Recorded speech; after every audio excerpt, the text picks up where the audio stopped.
What's going on, guys? Pegasus and the Wiseguys. Appreciate you guys for tuning in. Shout out to all our sponsors. Dinomorphia time. I wanted to talk about this deck. It's going to be a pseudo profile, kind of a mashup, where I kind of wanted to show it in this capacity just because there's so much to talk about, and I also wanted to use Dueling Book to be able to tell the story, so to speak. There's definitely a lot of cards to talk about, whether it be Lilith, whether it be the Dinos, whether it be Waking Dragon in the side, Spooky Dogwood in the side. Really interesting because you can cut your life in half on purpose, or completely control your opponent if they try to slow play you. So with a little bit of a random quiet entry, guys, I just wanted to jump straight into it, but I wanted to do it in this fashion because I felt like there was so much to talk about with this deck. There's so much that's to be expected with this deck, with future support coming out, that I just wanted to talk about it in this fashion because I feel like it would be more serviceable to our subscribers. As far as Diplos, guys, if you don't know specifically what the cards do, Diplos is a card that actually dumps other Dinomorphia cards, trap cards to be exact, into the graveyard, and the Sonic card, as well as any of the other kind of traps, actually give you battle protection from a once battle, like a 1v1 in one battle, not the whole battle phase. And then obviously you can send some of these other cards, whether that be Domain, to be able to fusion summon in some kind of capacity, whether it be Alert to be able to special summon out of the grave, whether it be Brute to be able to blow something up in an Enforcer-like effect, or just copy them with the fusions in general. Obviously, with all of these traps, you have a lot of utility within them, and we'll get into those when we get to them. Theresia actually gets to set specifically any of them, and if you've never actually seen those before, then now you've seen them. As far as Lilith, this is my tech that I feel is specifically going to work for right now. My issue with the deck is that the deck heavily leans extraordinarily hard on the card Domain, because you have to be able to get into the fusions, and through the fusion trap you have to be able to get to it in that capacity.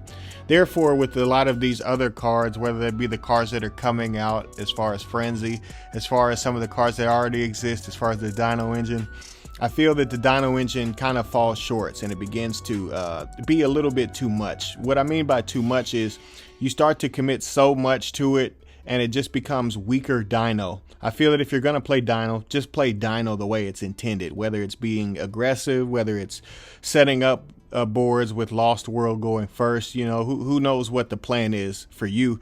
But I feel like a lot of these options that I'm listing right here are just things to think about as we go forwards. As far as Temple of the Kings, I also feel like it's a really powerful card, but I wanted to point out Rexstrom being a powerful card, and then some of these one-offs being just hilarious, whether it be Reverse Trap being able to just turn the corner on people, whether it be Cyberstein being able to special summon out one of your fusions on the first turn and play into your strategy as far as subtracting your life points, and it won't really matter, and help you get to your game point, your game theory rather quickly. And then a lot of the other cards are just a lot of stuff to mess around with. Getting back into the profile, I feel that if you want to play Duality and Lilith and all that stuff, the whole point to the entire deck is to get to the Domain. So if I'm working for that, then I feel like everything should be targeted towards that. And that's why I'm playing it the way I'm playing it. I feel like when I played it last week, I was playing some of the Dino stuff, and I feel it was extremely bricky. I actually ended up going like 3-2, but it just wasn't good. It wasn't good at all. It got the job done for like a match or two, but then when it got against the better decks, it just got smacked. And that's what the deck is basically going to do for right now, until at least the new support comes out.